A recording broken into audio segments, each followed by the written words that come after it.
Hey, hello guys. Let's continue with our Power Query discussion. As we were discussing last time, we let's jump to the next point now. That is our transform and add column. Let me explain you one by one these. We'll first move to add column and then slowly we'll move to transform section as well. Okay. So in the first add column, when we sometimes need to add some extra columns as per our requirement, we use this add column section. First, we'll talk about what is this conditional column. Let's click on this conditional column. So it allows us to add a column based on the condition of data in your another column. For let's say for my sales analysis, we want to add a column for our location wise. What will be the location based on our zip code? Location. The new column name will be location. It is asking on which column you want to put the condition. I want to put the condition on zip column. So we have a lot of options here. It equals, does not equal, begins with, does not begin with, ends with. There are lots of options. So I'm saying begins with. Which value I'm talking about? Let's say if it begins with 720, the customer belongs to local. Okay. Add another condition, that is else if zip code once again begins with same condition. If it is like from 7 to, I'll say it belongs to regional. Okay. Else we can, if we want, we can add another condition. If we don't want, we can remove it. If I don't want it right now. Else if it doesn't belong, starts from 7 to, then it belongs to others. Okay. So I'm repeating my condition. My condition is if the zip code of customer begins from 720, the customer is into local area. If the else if the zip code begins with 72, some other value after 72, then it belongs to regional, otherwise others. Here the order of condition is very important because it will check in that way. If the customer belongs to 720, that means it will go to local. If I will move this condition up, it will be totally reverse because every customer who is belonging to 720 also, it will go into the first condition itself, 72, and they will belong to regional. So the order of condition is very important. We can move up or we can move down as per our requirement. I'm done with this now. So I'll say okay. As soon as I hit okay, a new column has been added here. All the customers who belong to 720 zip code beginning with 720, they are into local, and all the customers who are starting with zip code starting with 72, but some other value after 72, they belong to regional. Okay, so we can see data like this. In this way, we can add n number of conditional columns based on our condition on any other column value. Okay, yeah. So let's talk about this one now, the column from example. So let's say I'm moving to my manufacturer. I'm moving to my manufacturer table, and I need to add a column from example. What I'll do, I'll select this manufacturer column and I'll say from selection. Now what I'll do this inside this, the manufacturer name has been given as Abbas. So what I will do, I'll write the Abbas name in uppercase. Let's say for example, I'm writing Abbas in uppercase. If I hit enter, as soon as I hit enter, you can see here it is writing a M code function here. The language which runs in Power Query in background is M code. You don't need to be worried about that. The Power Query editor will itself help you in this. You don't need to learn M code. You just need to understand how to use it. So it will run this function automatically in background. I just need to hit OK. If I'll hit enter or OK, it will add a new column with all the manufacturer name converted into uppercase. So if I hit OK, it will do the processing and add a column with uppercase names. Okay. So if you need to keep this, you can keep it, or if you need to remove any this one, you can remove this. So I'm not interested in this. I just used for the example, so I'm removing it for right now. Let's talk one more example for this column from example section. So if I go to product section, I can see once again the column there, manufacturer. And the category of manufacturer is, let's say, in mixed category. Some of them are in urban category.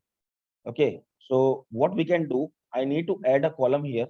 This time I will use all the columns from my example. From all columns. So let's write an expression here.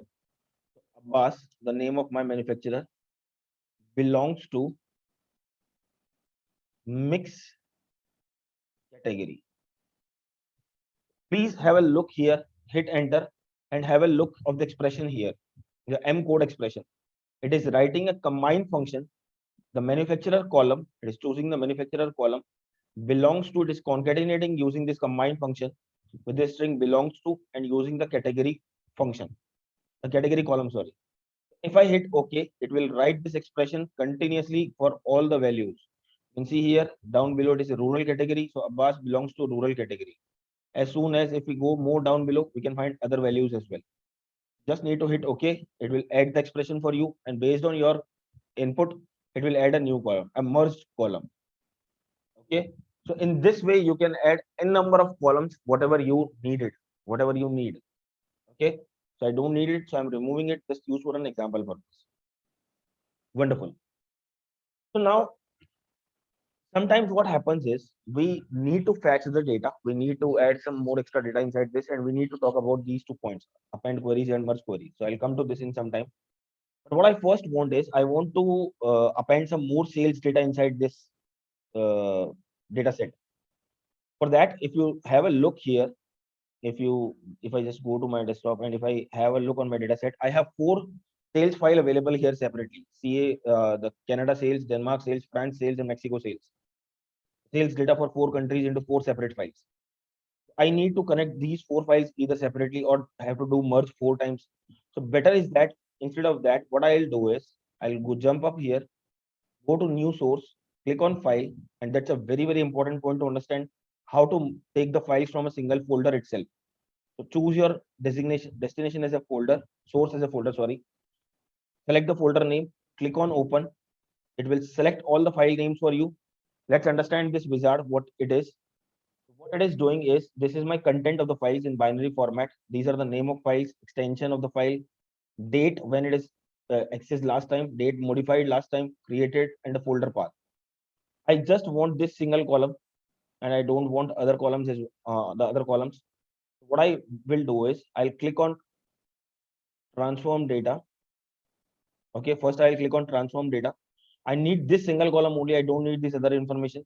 I need the content of the file only. So what I'll do is I'll select this column and click on remove other columns. So it will remove all the other unnecessary columns. So I'll click on this. Now I have got this, and you can see this down arrow button, the combine files button. So if you click on this, what it will do, it will do the processing itself, combine the data from all the 4 files into a single data set. Hit OK. It will do all the combining itself from the 4 data sets into a single file. Here you can see here now we into a single file. The data set has been combined. Okay, that's wonderful. So all the data has been combined into a single file from all the 4 files. We have the Canada sales. If you can see here, we have the sales for all the 4 countries now. Loading the data, just wait, give a second. Yeah, Canada, France, Germany, Mexico. Wonderful. Okay, so now we have product ID, date, zip, units, revenue, and country inside this table. And if we go to our sales spec table as well, we have some product ID. Once again, we have some product ID, date, zip, units, and revenue.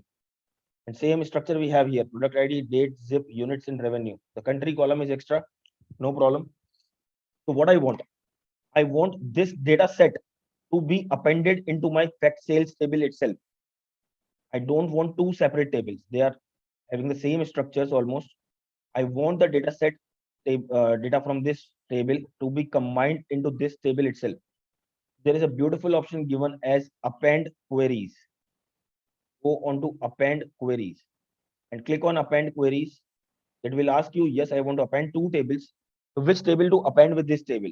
So I want to append my dataset table. Hit OK. It will append the 2 data sets and create in this table itself. Now the data has been combined into this table itself. The initial rows have been marked as null because there were no country column initially for the data.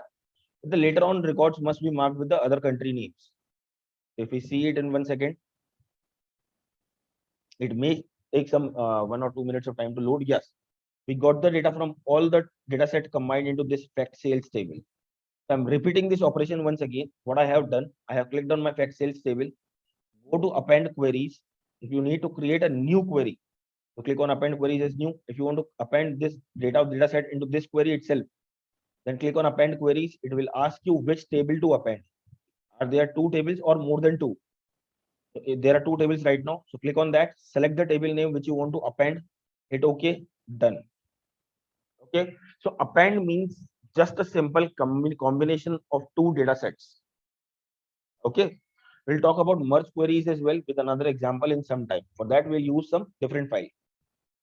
So we are done with this. Now we just need to handle this null problem. So what we can do is we can replace the value of this null. We can go and replace the null values by, so go to your transform section, click on replace values. So what I want to replace? I want to replace null with maybe others, some other value. You can use any other based on your requirement. You can choose the values. So now this data must have been filled properly. It's a huge data set, so we are not finding the records. But if we go to this filter button, we can see if we click on load more, we'll load the data for all the countries now. Okay, so we are done with a lot of other operations here. How to get the data from a folder, from multiple files into a single, from a folder into a single data set. How to append the data from one file, one table into another table. We are done with that. Okay, so I'm happy with this. But for my next example, I want to use something different. I want to use to display that example. I need to use some different data set to make it more complex that you can understand in a better way. Okay, so let's go to a new source once again, a file, Excel source. And if we go to a desktop and we combine this US sales data, let's see what exactly we have in this data set. If we click on the preview option, we can see we have some data for sales, where we have the data for some cities like Seattle, Portland, products like accessories, miscellaneous, and we have some year values and the values of accordingly. Okay, that's fine. So click on OK. It will load the table. It has loaded the table here with the name of sheet 1. But this data, if I remove this operations done by Power Query, I am removing them. So now if I look this data is something like that. In the first columns, in the first row, we don't have the column headers properly. Sometimes data comes in that way, and it's very difficult to handle this kind of a data. You must be very clear with a lot of operations here. Let's discuss one by one. So we have a lot of column names here. We don't have the proper headers. We have the column itself, but we don't have the column headers. So how to handle that? What you just need to do is you just need to go onto this button, use first row as headers.